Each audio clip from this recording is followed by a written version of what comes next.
वो उसके साथ शरीयत नहीं हो सकती, घर में भी हो सकती, वो निकला है, खुदा न खास्ता पेट खराब हो गया, 10 मसले हो गए, बेचारे के 2-4 मिनट लेट हो गए। तो मैं सिर्फ एक इस्लाह के लिए कह रहा हूँ ये बात। सब इमामों के साथ ऐसे ही होता है क्या? हम थोड़ी है, सबके साथ ऐसा होता है। अब क्या हुआ, मैंने क्या बात कर रहा था, कलमा शरीफ की।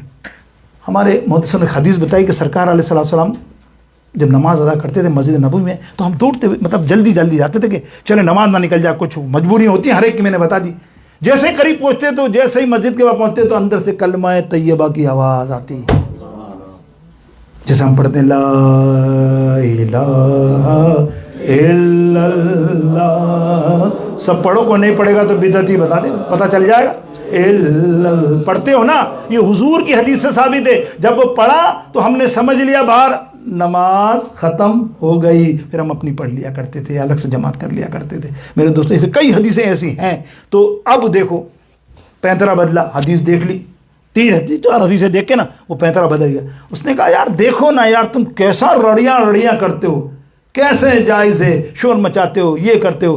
तो हमारे उस्ताद ने फरमाया अगर तेरा ये मसला ये है कि नमाज फ़र्ज़ के बाद ज़िक्र करना शिर्क और बिदअत है, तो फिर तू बता अय्याम तशरीफ़ के 5 दिन जो तू विर्द करता है, अल्लाहु अकबर ज़ोर ज़ोर से, तो इसका मकसद है तो वाजिब है। इसका मकसद तो तू बोल देगा नहीं वो गुनाह है, ना करें, शिर्क है, तो फिर वो नहीं करेंगे। जब वो करते हैं, उसने मसला क्या बयान किया कि इसलिए होता है कि नमाज ही नमाज पढ़ रहा होता है, जिसकी बकिया नमाज होती है ना वो खड़ा हो जाता है, तुम पढ़ते हो अल्लाह जोर जोर से, बेचारे की नमाज भूल जाता है, बेचारे के अल्फाज नमाज के भूल जाता है, उसकी नमाज खता की तो गुनाहगार कौन है? तो हमारे माने बोला बेशक हम हैं, लेकिन हम तू बता कि फिर अय्याम तशरीक में कहाँ जाएगा? वहाँ तो तुम 3 दफ़ा जिक्र करना है ना बावाज़ बुलंद, वो वाजिब है।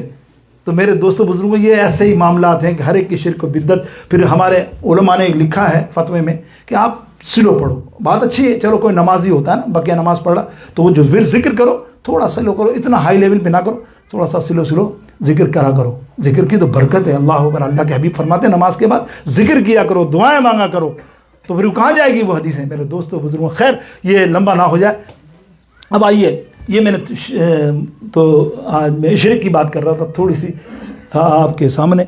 अब आइए ना दूसरा पॉइंट, सूदखोरी।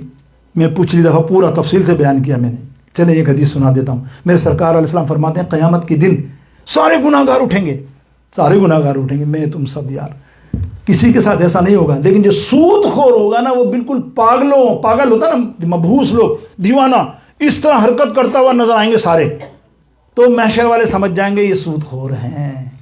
सूदखोरी इतनी बड़ी लानत है, मैंने पिछले दफ़ा फरमाया सूदखोरी ऐसी लानत है कि जिसे उसने कम से कम उस गुनाह की सज़ा अपनी माँ, सगी माँ से जिना किया। जो सूदखोरी करते हैं, आप आजकल इंटरेस्ट में ऐसे इंटरेस्ट हो जाते हैं, हेलो टेलीफोन आया यार मुफ्ती साहब है ना यार, मुफ्ती साहब कहते भाई नहीं है सूद है, अबे यार ये मुफ्ती सही नहीं, दूसरा मुफ्ती। देखो कुरान कह रहा है कि सूद ना लो, तू क्या कह रहा है, तेरा दिल क्या कह रहा है, शैतानी नफ्स क्या कह रहा है, नहीं दूसरे मुफ्ती, हेलो, अरे यार आप तो बताओ ना, देखो ना कितनी मजबूरी है यहाँ, हम क्या करें यार, सूद नहीं चल सकते, सूद के बगैर क्या गुजारा करें, मैं बीमार हूँ, यूँ हूँ, अब मैं नौकरी नहीं कर सकता तो क्या करूँ यार, सूद लेके कुछ गुजारा करूँगा बच्चों का। कहता सूद हराम, अब तीसरे को ढूंढ रहा है।